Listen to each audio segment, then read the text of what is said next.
Hello beautifuls, my name is Quavia and welcome to JuJu Thyme. In today's video, I have an Afro folktale for you. Now this folktale is all about Haints. It's inspired by the movie Sinners that came out just a few weeks ago. No spoilers, don't worry, no spoilers, but according, with the trailers and things like this, it is a vampire movie. And in the movie, once again, don't worry, no deep spoilers or anything like that, but in the movie, before they knew that what they were dealing with was vampires, they first thought that they were dealing with Haints. Now, when I was in the movie theater and I heard this, and I was smiling. I was smiling so much, and I was like, oh my God, But anyway, we know that they weren't Haints, they were vampires. But this video is like inspired by it because they don't go into Haints, they don't go into it so deeply, obviously, because that's not what they were dealing with. And so I wanted to talk about it because, like I said, it made me smile when I was watching the movie. So this Afro folktale that I have for you, that I'm going to read to you, it's hard to call it a tale, to be very honest. It's more of a dialogue between four elders, and they're talking about their experience with Haints and the various ways that they encountered Haints. And they also talk about the lore of how to defeat a Haint and all of this goodness, And so this is what I'm going to be reading for today, and I'm very excited about it because, there's just a lot of good elder juiciness that's in it that I would love to share with you. But before we get into the tale, I have two shameless plugs very quickly that I want to talk about. One, if you would like to purchase my digital guide all about the Ancestral Connection Journey, it's a 52-week guide that is dedicated to you gaining a closer, more sacred relationship with your elevated ancestors, right? And when I say ancestors, this guide, it goes deeper than just blood ancestors. We have so many ancestors, and that is what this this guide weekly sort of shows you through, right?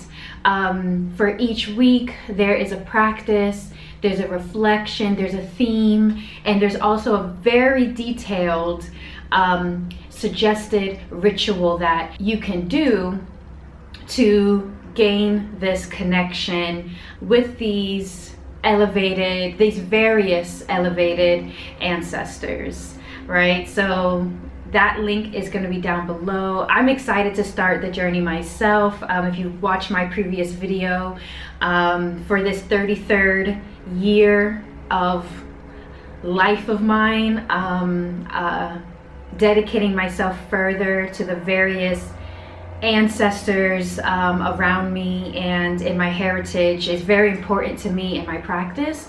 And I'm just very, I don't know, by the end of the 52 weeks, I'm curious to see how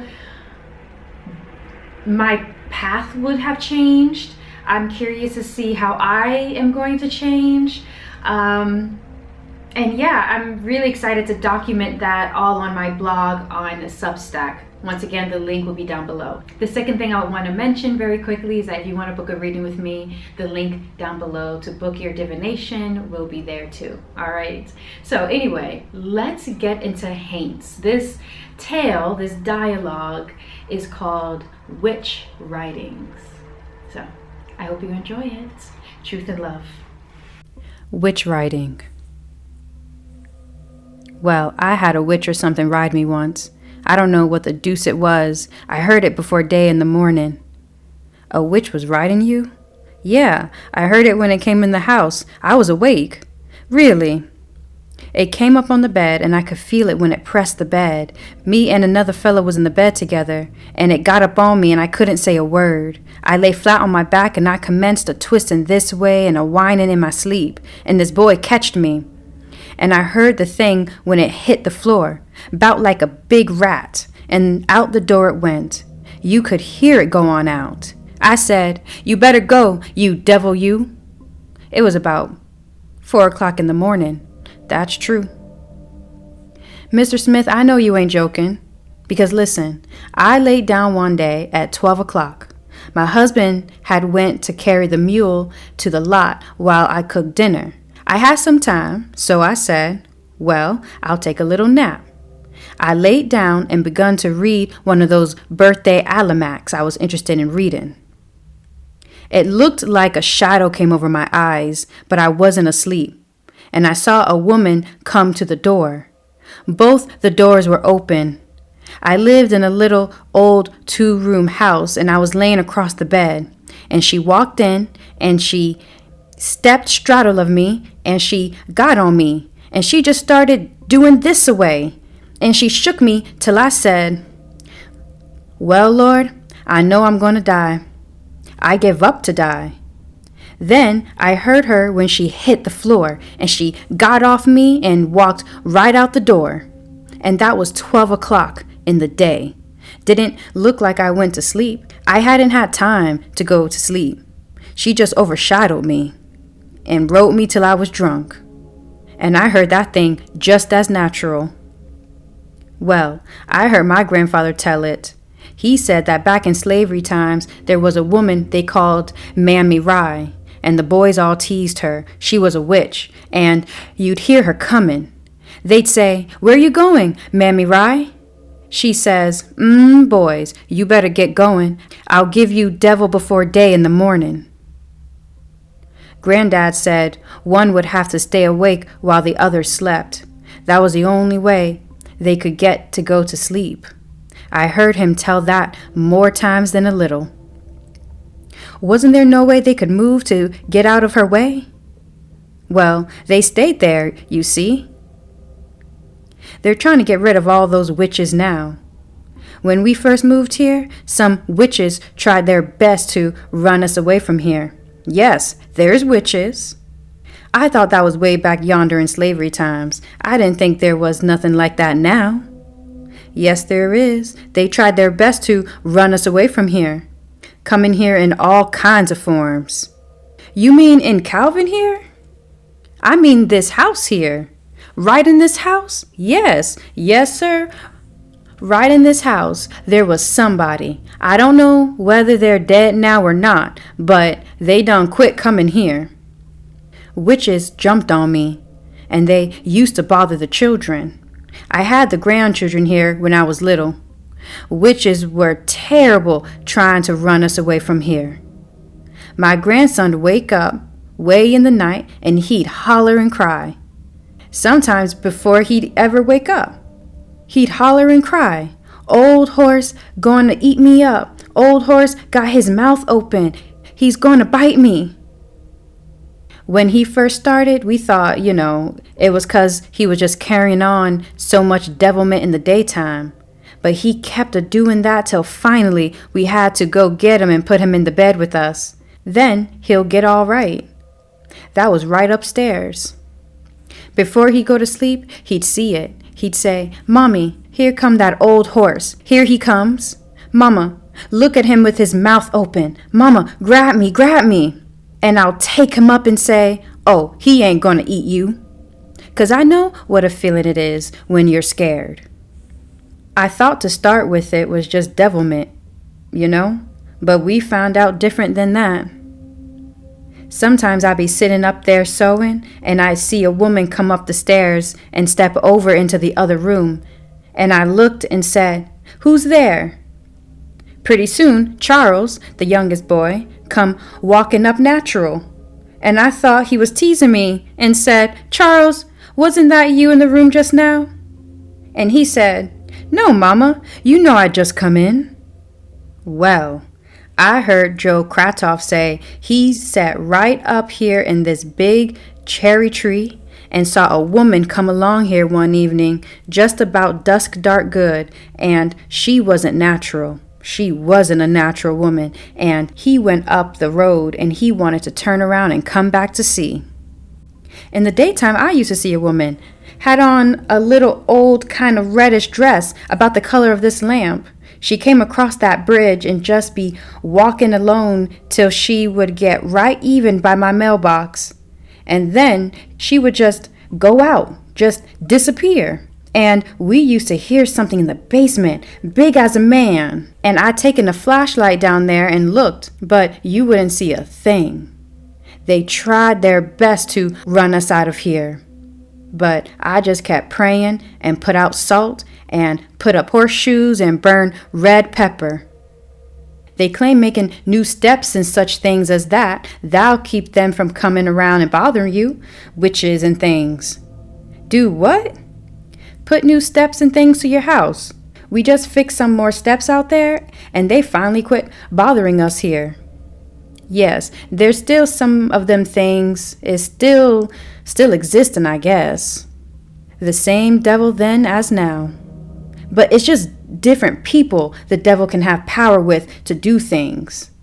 Now, if you let the devil talk to you, he can tell you wonders. I don't let him talk to me. I just makes him get. Don't never have a conversation with him. How does putting in new steps stop all that? I don't know. I just heard people say that. I don't know whether it's true or not. They don't like to come over new lumber. New things anyway. And some say if you get a piece of pine board and put it down in the floor, they won't come over that. Well, I heard folks say, take a broom and lay it in the door and they won't walk over the broom. They'll sit there all night counting the straws in the broom. And when day comes, you'll see them look like a little jug. Ain't you seen foxfire? Well, I heard some people say they look like foxfire. Well, I'll tell you what I started to tell a while ago. When I was, about 10, 11 years old, I was working with some white people. And this man, about the nicest white man I ever want to see, was telling me, "Did you know, Z, a witch rode me last night?" He used to call me Z. Wouldn't say Leozi. His girl was called Vera, and he called her V and me Z. He said, "Look here how I got my hair turned." He was redhead. We were always taught that red-headed people was the meanest men there was. So I said, maybe it's 'cause you're so mean. But he said, "You know, a witch just rode me last night. Rode me, rode me, rode me, and rode me until I couldn't sleep." Well, way back then, they had those great big round sifters to sift out your flour meal. "Mr. Sparks," I said, "Mama say if you take this sifter and put some salt on it, a handful of salt, and turn it bottom side upwards, you'll catch that witch. And the next morning, when you wake up, the witch will be there." And he used to just laugh and take me up on his lap. So, this night when I come down, I always came to tell everyone good night before I went home, 'cause it wasn't so far. I could run all the way. He told me, "Hun, Z, come early in the morning. We're gonna have that witch, 'cause I'm gonna throw that sifter down tonight." And he said, "Z, I want you to get me a big handful of salt and put it down at my bed and bring that sifter and turn it downward." So I did. I put a big heap full of that kind of coarse, heavy salt down, and then they taken that big old sifter and turned it down when he got into bed. The next morning, I woke up early. I'm just going down to Sparks' den early this morning, going to catch the witch. And when I got down there, they hadn't woken up. So I knocked on the door. One of the boys sleeping in the other room, long about my age, he opened the door. They was always so tickled when I come early. We'd have a row. I say, "Ivy, let's go and see Daddy catch the witch." So we eased in there and looked, and man, we seed a spider about as big as my hand. And I said, "Hi, Mr. Sparks." And he said, "What's the matter?" I said, "You done caught the witch." He hopped up and looked, and that old spider's legs had got down in the wire of that sifter and had swole underneath it and on top, and he couldn't pull him out. And he was the biggest spider you ever seen in your life, and he had a big wide mouth, about an inch wide, and he was making his mouth like this, and he looked like he had 2 lips. Now that is just as true as we look at each other, and if Mr. Sparks was living, he would tell you. We caught that big old spider in the sifter, so I said, I guess that old witch had turned and turned, and that's the last thing he could turn to. And so the spider was the witch. They'd taken him outdoors and put some kerosene on some straw and the sifter over it and burned him up and threw the sifter away. What I love about tales like this is that more or less it's not about a lesson. It's more about sharing an experience and passing down knowledge. In this case, it's passing on the experience that a group of elders had with Haints and the knowledge about what to do when experiencing a Haint. But what is a Haint? The conversation around Haints is very interesting to me. A Haint is a supernatural being that chases its victims to death. Or very commonly, you'll hear or read of a Haint riding a person like a horse, or mounting a person until sunrise, or until the person dies, or until they are exhausted. However, I must add that even though you hear about a Haint riding you until sunrise, this doesn't mean they are solely night creatures. There are tales of them riding a person in the daytime, as well, as we've just heard. You will also very often hear Haints being referred to as witches. Now, despite the word witch, a Haint can be a man or a woman. The gender doesn't matter. It's more of the action of what they do. The lore is that a Haint sold their souls to the devil, quote unquote devil, and in return, they are given the power to change into anything or person they want. A version of Haints that I found very fascinating can be found in the book The Hoodoo Book of Flowers by author Ricky Dock Flowers. I love how he uses the word Haint in his writings. In various parts of his book, you'll read him write about heavenly Haints, Haints of heaven, high Haints, and patron Haints.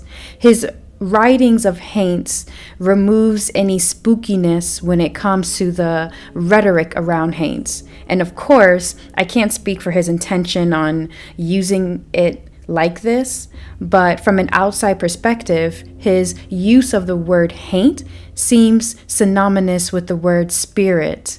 And just like there are different types of spirits, his way of using the word perhaps suggests there are different types of Haints. And this is reflected in many Afro folktales where the Haints are more or less ghosts of some sort. So the question is, what's the difference? I think it's complex. If you were to ask me, I would say that a Haint is a specific type of spirit that has the power to change themselves.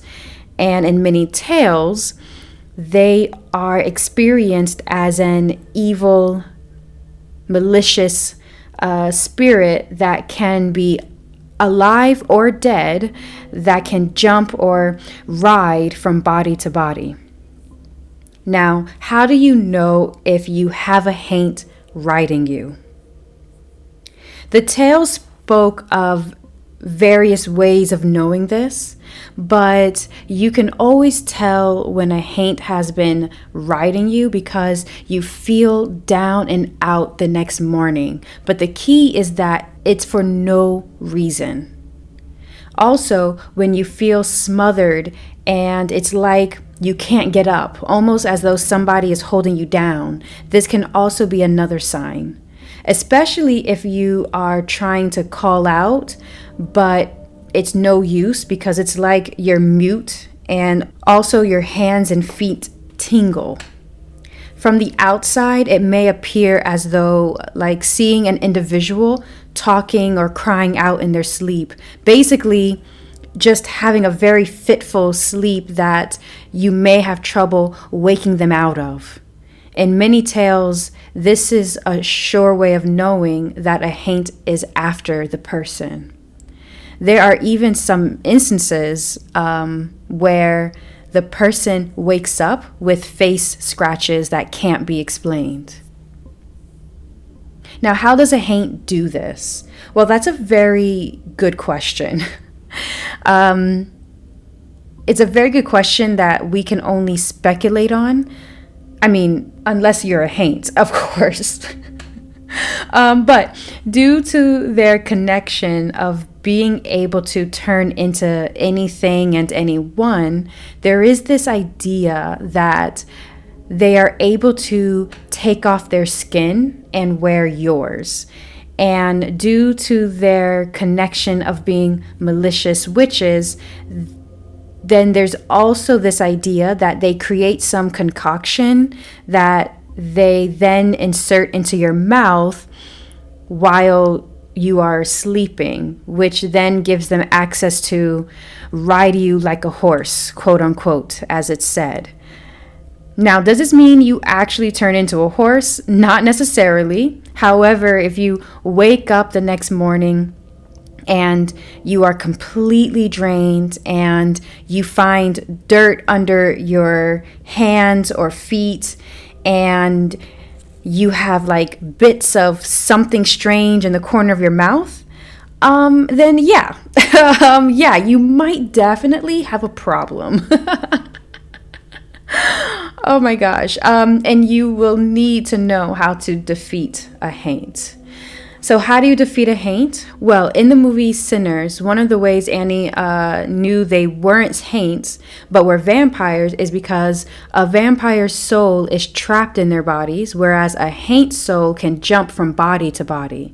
So the goal, more or less, is to stop or divert the jumping.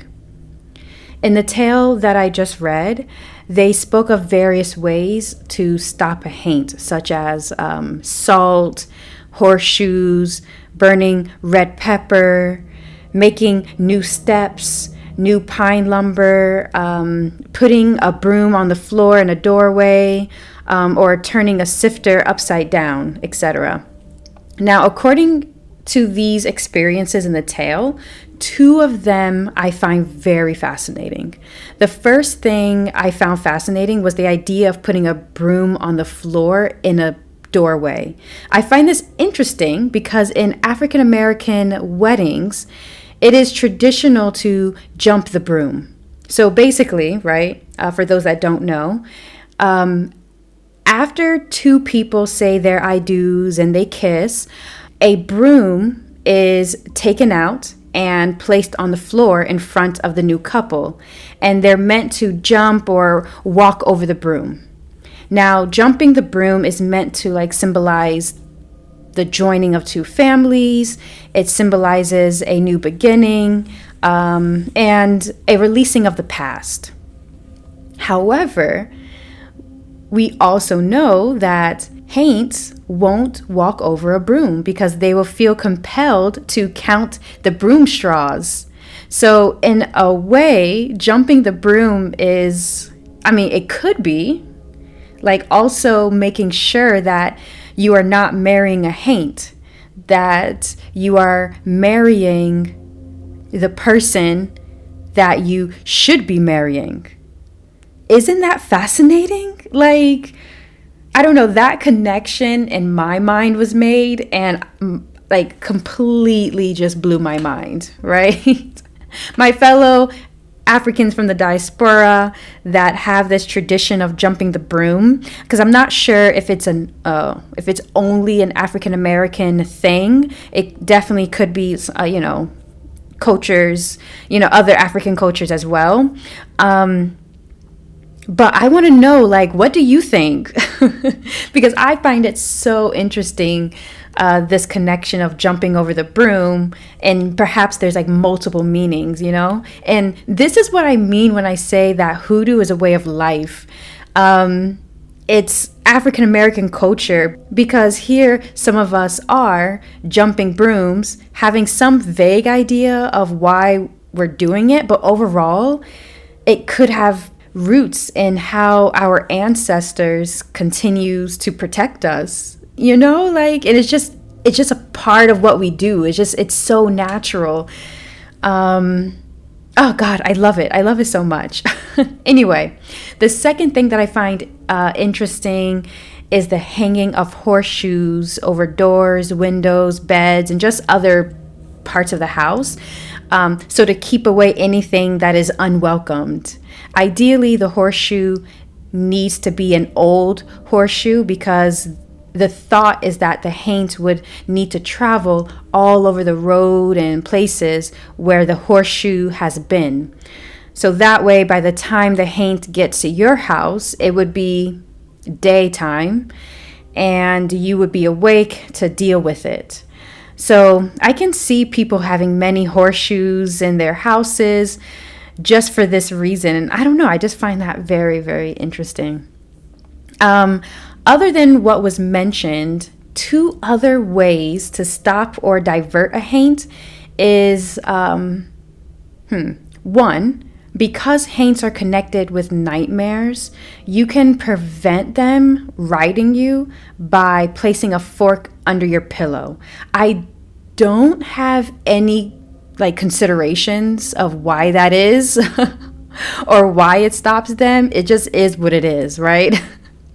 And finally, lastly, unlike vampires, Haints don't need to be invited inside. They can just come in, which is another way that Annie knew from the movie Sinners. This was another way that Annie knew they weren't Haints. But anyway, another way to circumvent this is by painting the windows, doors, or any entry point into your home the color Haint blue.